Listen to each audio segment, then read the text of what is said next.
সন্দেশখালীর ঘটনার প্রতিবাদে নির্যাতিতা নারী ও শোষিত মানুষের বিচার চেয়ে আগামীকাল বিধানসভা অভিযানের কর্মসূচি নিয়েছে অখিল ভারতীয় বিদ্যার্থী পরিষদ।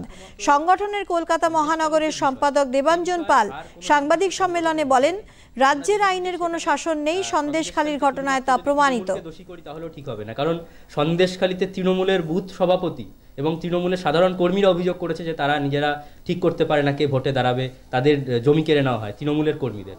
এবং তার পাশাপাশি এটা শুধুমাত্র আমাদের নয়, গোটা বাংলার সমস্ত ছাত্র যুবদের আমরা ডাক দিয়েছি যে আগামীকালের যে বিধানসভা ঘেরাও সেখানে উপস্থিত থাকতে।